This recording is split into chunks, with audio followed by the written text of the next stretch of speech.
Hey everybody, and welcome back to my channel. Michelle is my name. If it's your first time here, hi and welcome. Today I want to talk to you guys about 5 things that I would tell you if you're planning to move to a different country as an expat. Okay, we'll get straight into the video. So the first point that I would say is you need to do your research. Now, before you leave your country, you need to find out about the other country that you're moving to. Find out how the weather is, where you're moving to, find out the language that they speak. This is important, so you know if you'll be able to kind of communicate with them and move around, or if you need to learn another language. So yeah, that's another thing. You need to find out the currency that they use and its value against the currency that you're used to in the country that you live in at that moment, or in the country where you're from. You need to find out the restrictions. Now, one thing that people forget is that some countries don't allow some things. If you're flying out to Australia, they don't allow you to bring live plants, fruits, even sometimes cereals and stuff like that. They're very, very strict. And they will take your stuff away at the airport. So find out the restrictions and what you're not supposed to bring in. They don't allow you to bring anything fresh, juice, just nothing, okay? Milk and everything. So do your research. Some countries will not allow you some type of medication to bring into the country, so you need to find that out as well. Some countries don't allow different types of food like pork. They will not allow you to bring it into the country. Based on their beliefs or their religion. Another thing that I wanted to say is clothing.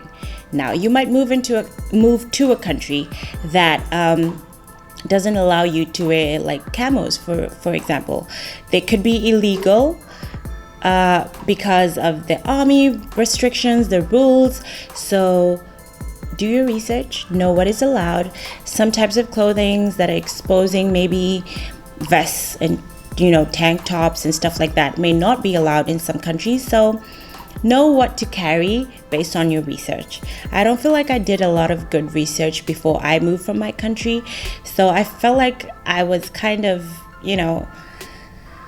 caught unawares with some things. So don't be like me. Do your research. So the second thing that I would say is lower your expectations. Okay? You move to a place and you imagine that maybe, the salaries that they're offering you are high, right? But you forget that probably the reason they're offering you very high salaries is because the cost of living is very expensive. So you come into it having all these expectations and you get disappointed. So always lower your expectations. My experience with this is come in knowing that things will be not that great. Can I say that? I'm trying to explain it in a way that you'll understand. Like, come in without all these high expectations and then work your way up. If everything is as great as you thought it would be, great. But if it's not, and you thought it would be so great, and you came in with all these excitements and expectations, you will be disappointed. So protect your heart and protect your wallet. Number 3, always plan ahead. Now, planning ahead could mean budget financially, could mean spending wisely or saving. When you move to a different country, sometimes you might not really the money you come with might not really mean much, might not be worth much. So you need to budget wisely, spend wisely, and save. Make sure you put some money aside just in case there's an emergency and something happens in the new country that you're in, and maybe you're supposed to fly back home. Just make sure you have enough money in case you need to quickly fly back home. You're able to. You're not dependent on anyone. Make sure you have enough money in case of a medical emergency. I mean, medical emergencies are not really things that you can actually plan for because you don't know how much money you will need, but just have a bare minimum figure in your head and have something put aside just for a rainy day. Number 4, always keep your guard up. Just because you're moving to a country that you think is safe doesn't mean it's safe. Always lock your doors in your cars, always lock your doors in the house. Always make sure you're aware of like the areas that you're walking around in, or the areas that you are moving to. For example, you're looking for a house in an area that you don't know. You've moved to a different country. Be aware, do your research again. Be aware of the places around where you want to live. Be aware of like the traffic. Is it too loud? Is the area busy or is it deserted? Is it like full of, people who look dodgy and sketchy? Just be aware of your security. Be aware of your security. Be awake. Be mindful when you're walking. Know who's behind you. Just always keep your guard up, because you just never know. You might assume that it's safe because it's a foreign country, but yeah, it doesn't mean that. The other thing is, don't trust people. Con men are everywhere. Let me tell you guys a story. Now, I'm from Kenya, if you don't know already. I thought that con men are only in my country, and not in my country necessarily, but like in Africa. And this is probably a very biased opinion, but based on the stuff that I have seen, this is what I thought, which was completely wrong. So when I moved to where I live now, which is in Dubai, I did not expect that someone could call you on the phone and actually try to like get your passwords or get your PIN or just try to do something dodgy, to you. So one day, someone called me and told me, hey, congratulations, you've won 500,000 dirhams. Now, if you know the math and you know that what dirhams are worth, that is a lot of money. 500,000 dirhams is approximately 14 million Kenya shillings, or $136,000 thereabout. Okay, rough estimate. So I was really excited, and I was like, so how do I get my money? Where do I go? And all these things. And this guy was like, I'm just going to send you a text, and just let me know the number that is on the text. Just read it back to me, and then we'll set up, the information and how you will get your money back. And when the text came in, see, in my mind, I wasn't even paying attention to, what the text said. I was just looking at the numbers that he told me I need to say back to him. So when I got the text, I looked at my phone and I was like, oh, okay, so the number is for la la la la la. And as soon as I said it, I'm telling you, as soon as I said the numbers, it hit me. This text came from like the network provider, so the service provider of the, the communications network. And it was basically a reset PIN that I'm supposed to key into the app on my account and change my password. And let me tell you guys, I froze. You know how you think, there's no way I could be conned. Like, I'm wise, I'm not stupid, this has never happened to me, it's not gonna happen now. Yo, I was so excited that I completely forgot. I wasn't paying attention. I was just going with it. And as soon as I realized, I hang up and I called the network provider and I was like, actually, I didn't hang up. My husband was next to me, so he called the network provider. He didn't really know what was going on. Like, he knew I was on the phone, but he didn't know what was going on. So then I told him, and I'm still on the phone with these guys, right? So I told him and he called straight away. And meanwhile, I'm on speaker and I'm trying to change the password again, just in case they change it to something that they wanted to use or whatever. So thank God we were quick. It wasn't like a PIN for the bank or anything, but it was just, I was just like, why do they want it? Why do they want to change the PIN or the password or whatever? So it led me to kind of be aware that sometimes you think that these things only happen back home or in your country, but they happen everywhere. So be aware, okay? Just keep your guard up. Don't trust anyone, basically. Number 5 is you need to learn how the system works. Now, when I talk about the system, I mean the traffic rules, what side you need to drive, what you need to do, how close you need to get to the car in front of you, what side of the road, again, to drive, what side to keep left, keep right. You need to learn the parking fee timings and the days that are free, the days that you have to pay for. You need to learn about the fines, and what you will have to pay in case you break a rule or law or whatever.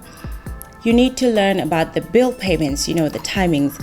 Some companies will, like in Dubai, it's different. Some companies want you to pay by the 15th. Other companies would want you to pay at the end of the month, which is what I was used to in my country. So it's different here. You need to learn about, your internet and when to pay it. Learn about the utilities and when to pay them and what happens if you don't pay them on time, just in case you forget or whatever. How to set up like a standing order so you don't have to always kind of keep up with the timings of the payments. And finally, you need to learn about the rent. Now, I have a story here about the rent, okay? So before I get into the rent, just the last thing I wanted to say is you need to learn how the company you're moving to works. Now, its culture, its beliefs, just its precepts and maxims, so to speak, what they believe in. You need to learn what that is. And then you need to learn how the system works in the company. Now, here comes my rent story. You need to learn when they pay your rent, for instance, if they cater for your rent or your salaries. So when I joined the company that I work for, I knew that they were going to pay me rent every certain month of the year, and they pay us biannually. So I knew that in maybe, let's say, April, I will get my rent, and maybe after 6 months after that, I will get my, second part of the rent. But when I joined, let's say, so I joined in February, right? And they give me my salary, my rent in February. The next year, I will expect my rent to come in February. But there was a small kind of clause where if you got your rent any time after the 15th of that month, then it will cross over to the next month. So if I got it on February the 15th or the 16th, that means the next year I will get it in March and not in February. I hope that makes sense so far. And that means that I will be paid in March of every year after that, okay? So fast forward to March of the next year. And what happens is you give out a check to your landlord, a post-dated check, and then he will bank it when the time comes with all the dates, right? So I gave him end of February check, and yet my rent was supposed to come in March, but I didn't know that. See, I thought that it would still come end of February as it did the first time. So here I was, I've given out the checks. I don't even remember, about the rent because you give it out and you forget. And the company doesn't really fail to put the rent in the account, so you're not worried about this stuff. So I went on leave because I was actually on leave at that same time. And I traveled out of the country and I went to a place where I was unreachable on phone with my Dubai SIM card. So I guess my check bounced, and my landlord didn't really have a way to communicate with me. I mean, I guess he could have tried to email me, but he did not. He tried to call me, couldn't find me on the phone, and decided, you know what, this girl ran away. Okay? So this is me coming from my vacation, relaxed, coming back to Dubai, ready to go back to work, and I'm with my husband. So we get to the airport and we have this thing called e-gate where you don't have to go through immigration. You just basically kind of key in the e-gate, which is like a card, and then you go right through. So this is what I did. I tried the e-gate and it didn't work. So I was like, okay, why? What could be the problem? So I was like, okay, fine. Let me go talk to someone and ask them why the e-gate doesn't work. So I went to the immigration representative who was there, and it was a lady. And I gave her my passport, and I was like, my e-gate doesn't work, la la la. And she went into the system like this. And then she looked at me. And she said nothing, okay? She just looked at me and looked back down. And then she called someone, and this guy came. This guy came and said to me, ma'am, would you come with me? So I was like, okay, sure. My husband is already like taking our bags. So I went to, they called me to this room, and I sat down. And so no one's saying anything to me. So I'm like, okay, so what's this about? You know, I'm tired. It's 5 a.m. I really just want to get home. And this guy says, well, it looks like you didn't pay something, one of your bills. And I was like, what? I pay my bills. You know, I have this, I don't actually go to pay them myself. I authorize my bank to do it on my behalf. So I don't know what you're talking about, la la la. And then he said, well, someone reported you that you haven't paid for something, so just sit over there. And he's laughing. He's like giggling, like, yeah, well, someone did this and this. So in my head, I was like, he's probably joking. I don't think it's serious. So, I mean, it's fine. I'll just sit over here, and I'm sure this is a misunderstanding. So after like 45 minutes, some other guy comes in uniform and picks me up. Like, okay, let's go. This one's not friendly. So I was like, okay, fine. So I said to him, sir, would you tell me what it is that I haven't paid for? Because one of the other guys told me that I hadn't paid for something. And he looked at me and he looked away. He didn't even say anything to me. And when I got to the place where he was taking me, it was like another smaller room with like actual kind of like, I shouldn't call it a cell because it's just a room, but with doors. And he said, can you please get in? And I was like, I will get in, but I need you to tell me what is going on. And he said, you will know, don't worry, just, I need you to go in for now. Of course, I was irritated at this point, and I was like thinking to myself, listen, are you arresting me? What is happening? I have never been arrested in my life, like not even once. So I was confused, but it was funny because everyone was saying it so casually, like, oh, it's nothing, just get inside, you know, we'll fix this, we'll let you know what is going on. But the first guy said that, but I was moved to somewhere else. And now the second guy is saying the same thing. So I was there for about 2 hours. At this point, I've called my husband, I've told him. He's called the landlord, and no, he didn't call the landlord because we didn't know it was rent. So I've called my husband and I've told him, yeah, you know, you just go ahead and go home. But this is like, I've been detained. Okay. So like a few hours later, I was in that room with some other girl and we were talking, and she was telling me that she had been arrested because of some other issue that I'm not even going to get into. But yeah, so a few hours later, I was picked up by another guy, another cop, and put into an actual police car. And now I was officially arrested. There were some other women in the car. I was like the fourth one. So I was thinking, like, who does this? Like, tell me what I did before you arrest me.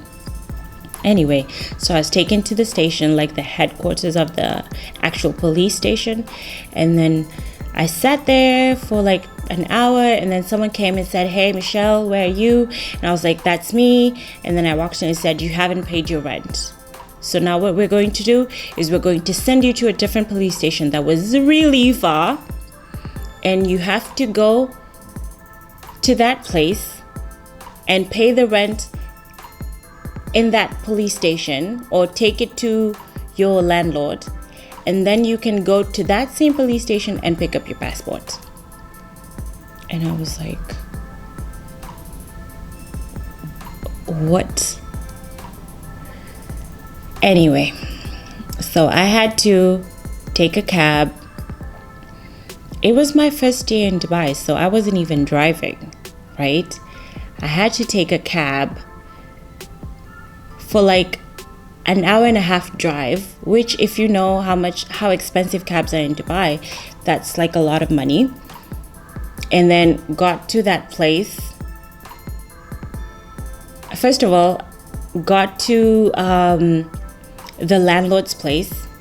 I had never been there, so I didn't even know where it was. So I had to call him, where are you? Where's your office? La la la.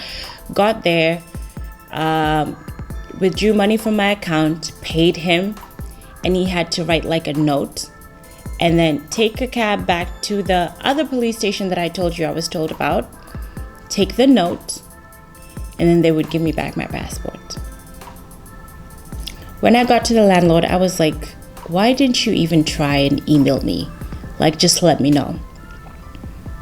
So anyway, moral of the story is, you need to know how systems work in the places where you move to. Sometimes things don't go as, as they do in your country. Some people are not as patient or as friendly as they would be in your country, and that's the truth. So you have to know, and you have to be ready just in case. So the sixth thing that I wanted to say is you need to bring your own stuff. Now, when I talk about this, I'm mainly talking about food and like hair products, maybe, lotions and soaps, toothpaste, because sometimes you might not find the toothpaste that you prefer or that you desire. So this brings me to another story about bringing your own stuff, okay? The meat might not taste the same. The bread might not look or taste the same. Everything that you're used to, the stuff you drink, even Fanta might not taste or look the same. Well, maybe look it will, but taste it will not. So if you are someone who really depends and loves this thing, I think you should bring your own. I always bring my vegetables from home. I try to, as much as possible, my meats if I'm able to. Then again, I'm a flight attendant, so it's easier for me. And this is why I'm saying it to you. If you can bring your stuff straight off the bat, bring as much as you can. As much as you can. If you're not able to, maybe have someone send them to you when you get to that place where you're going. And just make sure you have them with you, because sometimes it's tough. The other thing that when discussing the products is like your hair products, especially for women, African women, your hair sometimes needs special products that you don't have. And I'll tell you a story about what happened to me, okay? So when I moved to Dubai, I had something we call microweaving. Okay, so it looked really nice. It looks really natural. And when I put it on my head, I had not thought of what I'm going to do in case I needed to like wash my hair, or, when I take them off, will I get someone to actually take them off who actually knows how to do it? Because it's like, if you know microweaving, you know what I'm talking about. You need someone who knows how to remove it. So I hadn't thought about all of these things. See, I was just excited. Like I said, I didn't do my research. So one day, because Dubai was Dubai is really, really hot. Okay. So I moved to first the accommodation that the company was giving us, and I was sharing with someone for the first 2 weeks. Now, we had an agreement that we will not be turning on the AC at night because the AC sometimes makes you sick. So anyway, it was really hot at night and I would sweat. And after like a week and a half, I was like, you know what? I need to wash my hair. So I didn't have any shampoo in my bag because I had not carried anything. I had not brought my own stuff. So I went to, my neighbor's bedroom. I knocked and I said, hey, can I borrow your shampoo? And she was like, yeah. So she gave me her shampoo and her conditioner, and I went, first of all, before I did that, I went to find out how much it would be to wash my hair. There was a hair salon downstairs in our building, and they told me that it would cost me 200 dirhams to wash my hair. That is an equivalent of 5,600 Kenya shillings or $54. Okay, to wash my hair, just to wash it. So I decided, you know what? No, I'm gonna look for shampoo and I'm gonna wash my hair myself. And that's what I did. When I went to wash my hair, first of all, I didn't know that I was supposed to wash it in a certain way. And I didn't know that shampoos could actually react with your extension in a way that it would ball up and become like ugali. Okay, ugali is a Kenyan meal, like a corn meal. So it became like ugali. It was so hard. It was so tangled, and I didn't even put much. Like, I was still kind of going into my hair and just trying to massage the shampoo, and it froze. It was like nothing I have ever seen in my life. So guess what? I have these extensions on my hair mixed in with my own hair, which, if I might add, had flourished and was growing and was gorgeous. Ilikuwa turembo, you know?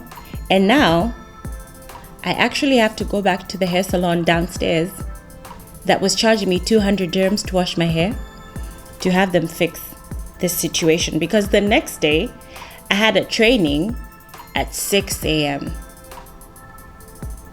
So I was supposed to be ready. So this is me going down there with this thing that looked, I don't even know how to describe it. It looked like an animal on my head.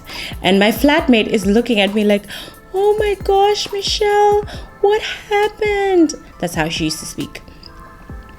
And I was like, I don't know, what's in the shampoo that you gave me? She was like, oh, maybe it's not for your kind of hair. She wanted to say African hair, but she was trying to be so sweet. She was like, oh, I don't know, maybe it's not for your kind of hair. And I was like, okay, I'm gonna go downstairs and just have them, try and detangle and see if they can help me.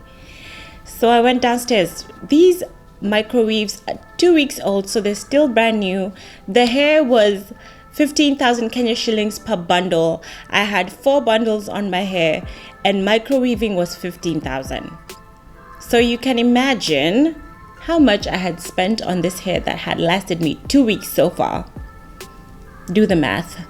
Anyway, so I went there, and there was this Ethiopian lady in the hair salon. So she looked at me and she said, what happened?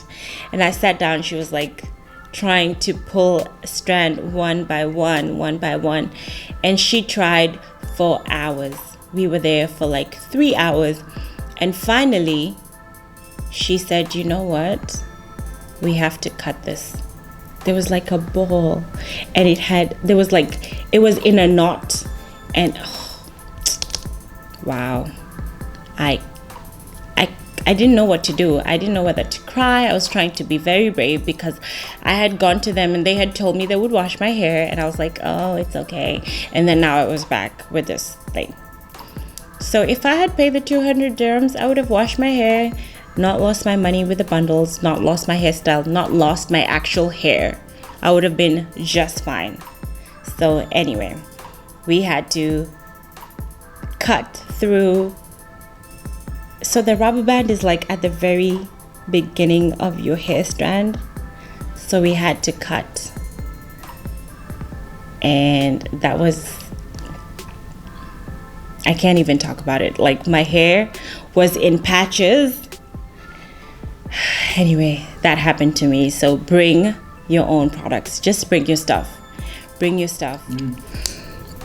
The other thing is, find out the places where you can get your services done. So if you need your nails done, if you need your hair done, if you need to go to the barber shop and cut your hair, if you need a mechanic, because that's one thing that people forget, find out where you can get the best service, and for the most cost effective price, if I can say that. So Definitely be aware of the environment and the areas that you're going to get the services from. Some places are expensive just because of the area that they're in, so be aware of that. And also with the mechanic thing, if you're going to buy a used car, you want to make sure that you take it to the mechanic to have it looked at before you finalize your purchase. Yeah, so make sure that the car is in good condition and that you've checked before you actually buy the car from someone else, because like I said, you never know, and people are not that honest. People cannot be trusted, so you need to be aware of that. And then finally, let's be real, the one thing that people never want to talk about is that racism actually exists. It still does. So in some countries, it's not that obvious. It's very silent, very quiet, but you can see it through, the services rendered. You can see, different types of people getting different kind of treatment. And in some places, it's open racism. So be aware that it's not probably going to be smooth sailing. It's not probably going to just be like home and, everyone is maybe nice and friendly and accepting of you. Be aware that racism is indeed a real thing in 2019 still, in this day and age. So I guess that's all that I wanted to share with you guys today. I hope this video helps you, kind of enlightens you in terms of if you want to be an expat, if you want to move from your country. There are a few things that I obviously maybe overlooked or forgot to tell you or didn't think they were that important. So, just research is everything. It will let you know everything and it will make you aware of everything before you do it. So yeah, I guess I'll see you guys on my next video, and God bless you.